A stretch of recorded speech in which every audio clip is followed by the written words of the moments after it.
Une guerre sans fin. Près de 6 mois après le lancement des opérations russes en Ukraine, le conflit s'enlise et les victimes s'accumulent. Pourtant, les dirigeants occidentaux poursuivent leurs manœuvres belliqueuses avec un appui sans faille des médias dominants qui déversent mensonges et propagande ad nauseam.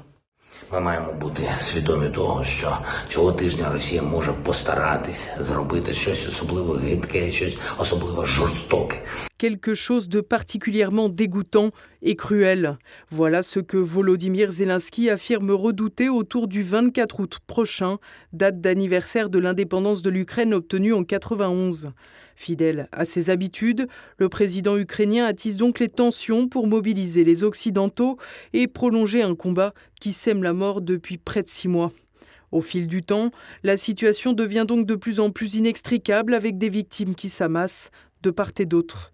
La fin de semaine aura d'ailleurs été marquée par un attentat à la voiture piégée dans les environs de Moscou, où la journaliste et philosophe Daria Dugin a été foudroyée à seulement 29 ans. Si l'on ignore pour l'heure si l'acte terroriste est effectivement en lien avec la guerre en Ukraine, il semble que la personne visée par l'attentat était en réalité Alexandre Dugin, le père de la victime. Un crime particulièrement dégoûtant et cruel, pour paraphraser Volodymyr Zelensky, qui a donné lieu à un torrent de désinformation de la part des médias oligarchiques occidentaux. Présentant fallacieusement Alexandre Dugin comme un conseiller de premier plan de Vladimir Poutine, certains journalistes ont presque légitimé l'attentat à l'antenne.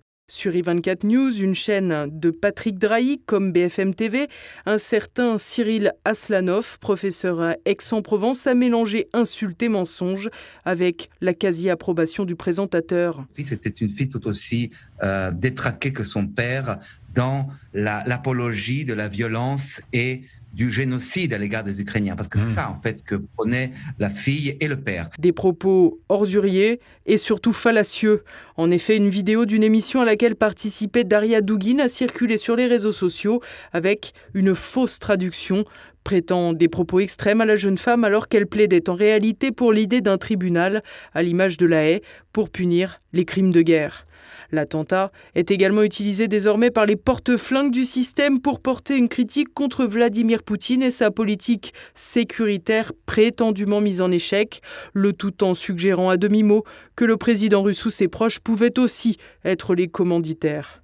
La guerre de la communication se poursuit donc dans les bas-fonds des démocraties occidentales et aura visiblement atteint des sommets d'ignominie ces derniers jours. Toutefois, rares sont les voix à s'élever pour dénoncer le délire dans lequel une partie de la planète a sombré avec cette guerre en Ukraine. Une guerre également rythmée par les agitations de menaces de bombes atomiques que Volodymyr Zelensky aime ressasser pour encourager les journalistes aux ordres du système qui manquent parfois de finesse. En témoigne le reportage de France 2. Ce missile planté dans le toit qui n'a pas explosé est tombé à seulement quelques mètres d'un réacteur nucléaire, ici dans ce bâtiment rouge. La voix qui commande ce reportage est celle de Maryse Burgot, reporter de guerre sur le service public depuis des lustres qui ne lui auront toutefois pas appris à faire la différence entre une cheminée endommagée et un missile qui n'a pas explosé. Regardez bien les premières images, il y a la même cheminée à côté, mais pas abîmée.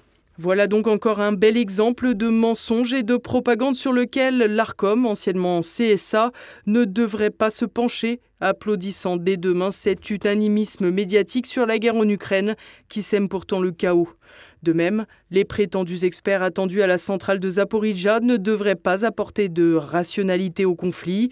En effet, soit ils appuieront les mensonges occidentaux, soit ils repartiront.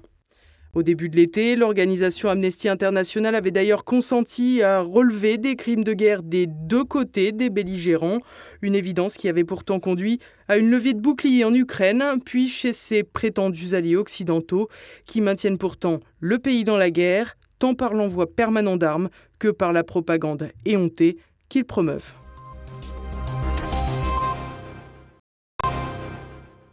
Et voilà, on arrive déjà à la fin de cette édition. Dans un instant, en hommage à la journaliste russe Daria Dugin, assassinée samedi dernier, nous diffusons un entretien qu'elle avait accordé à Brésinfo en septembre 2019 pour évoquer la politique de son pays. Si le monde occidental globaliste qui n'a pas de valeurs culturelles, idéologiques,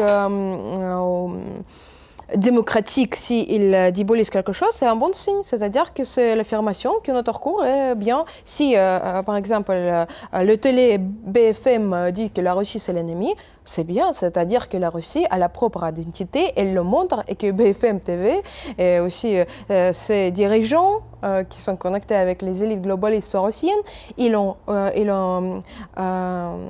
vu que la Russie a la volonté politique, a la volonté culturelle.